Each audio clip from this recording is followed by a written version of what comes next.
నమస్తే. శ్రీ గురుభ్యో నమః. శ్రీమాత్రే నమః. ఆదిత్యాయ చ సోమాయ మంగళాయ బుధాయ గురు శుక్ర శనిభ్యే రాహవే కేతవే నమః. మనం ఈ ఖగోళ శాస్త్రంలో రకరకాలుగా గ్రహాలు మారుతూ ఉంటాయన్నది తెలుసు.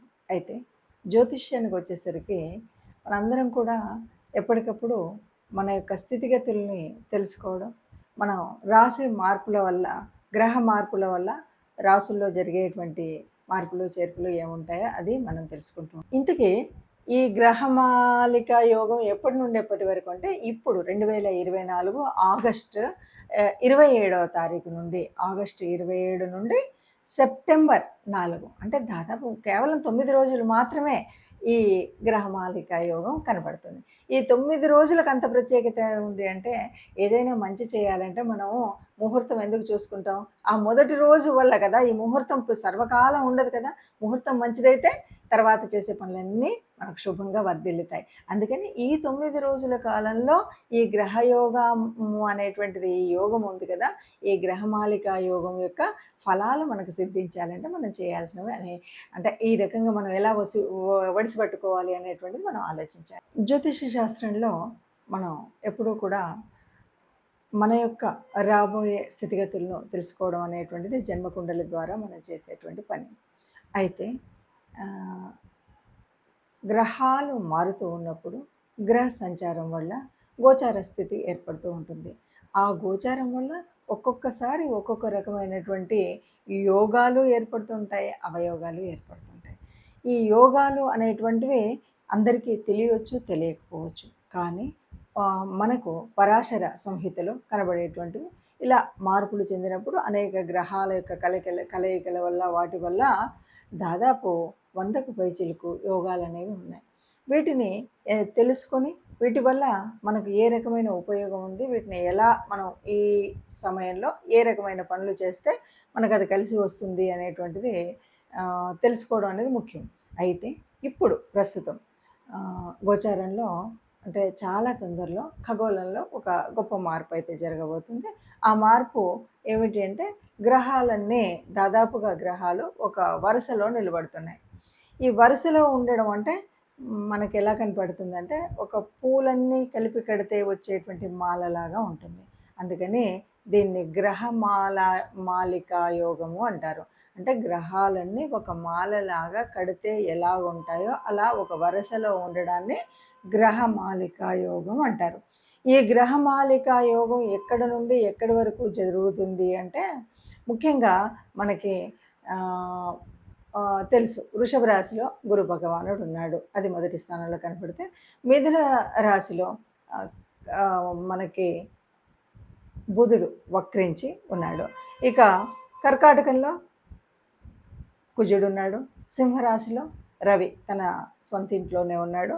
తర్వాత కన్యలోకి వచ్చేసరికి కేతు భగవానుడు ఎప్పటి నుండో ఉన్నాడు, అతనికి తోడుగా శుక్రుడు వచ్చాడు. ఇప్పుడు మనకేం కనిపిస్తుంది అంటే, వృషభ రాశి నుండి కన్యా రాశి వరకు ఒక్కొక్క రాశిలో ఒక్కొక్క గ్రహము, చివరిలో 2 గ్రహాలు, ఇలా ఈ గ్రహాలన్నీ ఒక మాల కూర్చితే ఎలా ఉన్నాయో అలా మాలలాగా ఉన్నాయి. దీన్ని గ్రహమాలికా యోగం అంటారు. ఈ గ్రహమాలికా యోగం వల్ల ఎవరెవరికైనా ఉపయోగం ఉందా అంటే, ఇలాంటివి ఉన్నప్పుడు దాదాపుగా అందరికీ ఉపయోగం ఉంటుంది. అందరికీ ఉపయోగం ఉన్నప్పటికీ అది అందరికీ తెలుసు, తెలియకపోవచ్చు. ఒకవేళ ఈ మాలికా యోగాన్ని సరిగ్గా మనం ఈ సమయంలో మనం చేసే పనులు సరిగ్గా ఉంటే బాగుంటాయి. ఒక్కొక్కసారి ఏంటంటే కొన్ని పరిహారాలు అవి చేసుకోవాలి. ఆ పరిహారాలు కానీ, లేదంటే కొంత దేవతానుగ్రహం కోసం కానీ, గ్రహం కోసం కానీ కొన్ని పనులు చేయాలి. అలా చేసినట్టయితే ఈ ఉన్నటువంటి గ్రహమాలిక యోగం మనకి చక్కటి ఒక పని చేసుకునేటప్పుడు ఆ పనికి ఇంకా అంటే ఈరోజు ఈ పని చేయడం వల్ల రేపటి భవిష్యత్తుకు బాగా ఉపయోగపడింది అనేటువంటి పనులు కొన్ని ఉంటుంటాయి. అంటే ఆ రోజు ఆ పని చేయబట్టి నాకు తర్వాత ఎంత కలిసి వచ్చింది అంటుంటారు కదా. అలాంటి యోగం రావాలి అంటే ఈ గ్రహమాలిక యోగం ఉన్నటువంటి కాలంలో కొన్ని పనులు చేస్తే కలిసి వస్తుంది. అయితే ఇందులో కూడా మనం ఏంటంటే ఒక్కొక్క రాశి వారికి మరి ఎలా ఉంటుంది, ఎవరికి ఏ రకంగా ఉంటుంది అన్నది కూడా మనం విడివిడిగా చూద్దాం. తదుపరి రాశి కర్కాటకం. కర్కాటకంలో కనుక మనం చూసినట్టయితే 11, 12, రాసి అక్కడి నుండి తృతీయం వరకు రాసి ద్వితీయం తృతీయం వరకు ఈ గ్రహమాలిక యోగం జరుగుతుంది. సో మనకు ఎట్లా వస్తుంది అంటే లాభస్థానంలో గురువు ఉన్నాడు, వ్యయభావంలో వక్రించిన బుధుడు ఉన్నాడు, ఇక మనకు తనువు భావంలో కుజుడు ఉన్నాడు. కొద్దిగా అప్పుడప్పుడు కోపం అది వచ్చినప్పటికీ కూడా ద్వితీయంలో రవి ఉన్నాడు, తృతీయంలో శుక్రుడు ఉన్నాడు. వీటి మూలంగా చక్కగా మంచి ఆలోచన విధానం, మాట్లాడేటప్పుడు స్పష్టత, ఎవరితో మాట్లాడినా కూడా ఒక చాలా ఏమంటే ఇంకా అందులో దాచినట్టు తిప్పి తిప్పి మాట్లాడినట్టు ఇలా మాట్లాడలేకుండా చక్కగా స్పష్టంగా మీకు కావాల్సిందైనా మీరు చేయవలసిందైనా వేరే వాళ్ళు ఏదైనా చెయ్యాలి అన్నప్పుడైనా మీరు చెప్పేటువంటి విషయం చాలా సుస్పష్టంగా మాట్లాడగలుగుతారు. దీనివల్ల ఏంటంటే ఒక రకంగా చెప్పాలంటే చక్కటి ఉద్యోగం చేసేవాళ్ళైనా సరే, వ్యాపారం చేసేవాళ్ళైనా సరే ఆర్థిక పరిపుష్టి కోసం అయితే చేసేటువంటి ప్రయత్నాలు చక్కగా ఉంటాయి. అయితే ఇక్కడ మీరు ఆచితూచి ఆలోచించి మాట్లాడడం అనేది లేకుండా స్పష్టంగా మాట్లాడతారు కాబట్టి ఈ నిర్ణయాలు తీసుకునేటప్పుడు కూడా అంతే స్పష్టంగా తీసుకోగలిగినట్టయితే చక్కటి అవకాశాలు మిమ్మల్ని వెతుక్కుంటూ వస్తాయి. ఇప్పుడు ఈ 9 రోజుల కాలంలో మీరు చేయాల్సినవన్నీ కూడా చక్కటి నిర్ణయం తీసుకొని చేయవలసిందే తప్ప, అంటే మీరు 1-2 సార్లు ఆలోచించి నిర్ణయాలు తీసుకొని మనం చేయాల్సిన తర్వాత చెప్పబోయేటువంటి రెమెడీస్ ఏవైతే ఉన్నాయో అది కూడా తీసుకున్నట్టయితే మనకు నిజంగా జన్మకుండలిలో లేనటువంటివి ఏదైనా ఉన్నా కూడా చక్కగా యోగించేటువంటి కాలంగా ఈ కాలాన్ని చెప్పచ్చు. ఇప్పుడు ఏదైనా సరే మనం చూసాం కదా, ఇలా ఉన్నప్పుడు మనం ఎలా చేయాలి, ఏ రకంగా చేస్తే మనకు ఉపయోగం అంటే మన చుట్టుముట్టు కూడా చాలా కలిసి వచ్చే విషయాలు ఉంటాయి. మనకు ఎందుకో తెలుసుకోలేకపోతాం. ఇప్పుడు మనం తెలుసుకున్న దాన్ని బట్టి ఇప్పుడు గ్రహమాలిక యోగం ఉంది కాబట్టి మనం ఈ పని చేస్తే బాగుంటుంది, ఈ పని వల్ల మనకి ఇలాగ ఉంటుంది అంటే ఈ గ్రహమాలిక యోగం నేనున్నటువంటి నా రాశి నుండి ఎన్నో స్థానంలో ఉంది, 5వ స్థానంలో ఉంది, 6వ స్థానంలో జరుగుతుంది, 7 నుండి 9 ఇలాగా మనకి తెలుస్తుంది. కాబట్టి ఇలా తెలిసినప్పుడు ఈ గ్రహాలు ఈ రాసులలో ఉన్నప్పుడు మనకి ఈ గ్రహాల వల్ల కలిగేటువంటి ఉపయోగమైనటువంటి పనులు ఏమున్నాయి, దాన్ని మనం ఏం చేయొచ్చు, ఏం చేస్తే జీవితంలో ఇక సుస్థిరంగా ఉండడానికి కొంత మంచి జరిగేటువంటి అవకాశం అయితే ఉంటుంది. అయితే ఏదైనా సరే అన్ని గ్రహాలు అందరికీ యోగించవు కదా, అందరికీ ఇదేమో మనం జన్మకుండల్లో చూసుకునేటువంటిది కాదు కదా, గోచారంలో చూస్తున్నప్పటికీ మరి అన్ని గ్రహాలు యోగించే గ్రహాలు ఏవి ఉన్నాయి, యోగించే గ్రహాలు ఏవి ఉన్నాయి అనేది ఒక సంశయం అయితే ఉంటుంది కదా. ఎప్పుడూ కూడా అన్ని గ్రహాలు యోగించినప్పుడు మరి ఈ యోగించనివి కూడా ఉండి గ్రహమాలికలో ఉంటే ఏమవుతుంది, అలాంటప్పుడు మనం చేయాల్సినటువంటి పరిహారం ఏదైనా ఉందా అంటే తప్పకుండా మనం చేయాల్సిన అతి ముఖ్యమైనటువంటి పరిహారం మొట్టమొదటిది ఏంటి అంటే మనం తప్పనిసరిగా నవగ్రహ మండపానికి వెళ్ళాల్సిందే. నవగ్రహ మండపానికి వెళ్ళి ఇక్కడ మరి చూడండి తెలియకుండానే ఈ గ్రహమాలికలు ఎవరెవరు ఉన్నారు, గురు భగవానుడు ఉన్నాడు, చివర శుక్రుడు ఉన్నాడు. అంటే గురు శుక్రులు అనగానే మనకు ఎన్నో రకాల పుణ్యాలను ఇచ్చేటువంటి గ్రహాలు ఈ రెండు.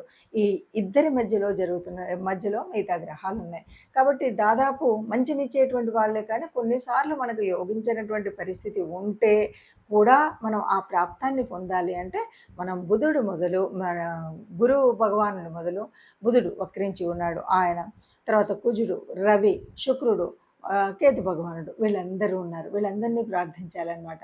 అంటే ఏం చేయాలి, నవగ్రహ మండపానికి వెళ్ళి మనకు ఉన్నటువంటి నవగ్రహాలని రాహుకేతు భగవాళ్ళని వీళ్ళందరినీ అంటే ఈ 9 మందిని మనం పూజించడం లేకపోతే నవగ్రహ ప్రదక్షిణ చేయడం. ఇది మరి ఈ జరుగుతున్నటువంటి కాలం అంటే మనకి ఆగస్ట్ చాలా ఇది తక్కువ కాలం, అతి తక్కువ కాలం అయినప్పటికీ కూడా అంటే ఆగస్టు 27న మొదలయ్యి ఇది దాదాపు సెప్టెంబరు 4 వరకే. అంటే మనం చూస్తే కనుక దాదాపు 9 రోజులు కూడా లేనటువంటి సమయము ఇది. అంత ఉపయోగం అంటే తప్పకుండా ఈ నవగ్రహాలు మనకు కలిసి వస్తే ఈ 9 రోజులు యొక్క ఈ గ్రహమాలిక యోగం వల్ల మనకు జీవిత కాలంలో మంచి జరిగేటువంటిది చాలా ఉంటుంది. అందువల్ల ఒకటి నవగ్రహ ఆరాధన. ఇక రెండవది విష్ణు భగవానుడి ప్రార్థన.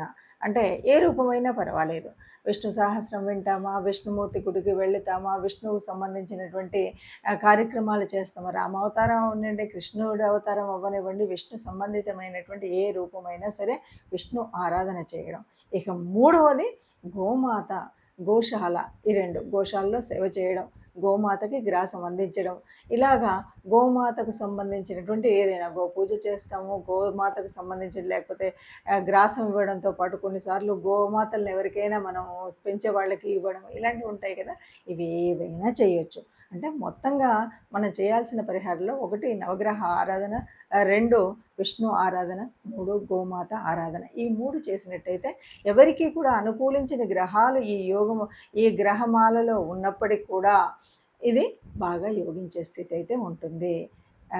ఈ ఈ ఈ 9 రోజుల్లో అందరికీ మంచి జరగాలని కోరుకుందాం. అందరికీ కూడా ఈ యోగము ప్రతిఫలించేలాగా చైతన్యవంతంగా దీంట్లో ఉండాలని కోరుకుందాం. అందరూ బాగుండాలి, అందులో మనం ఉండాలి. సర్వే జనా సుఖినో భవంతు.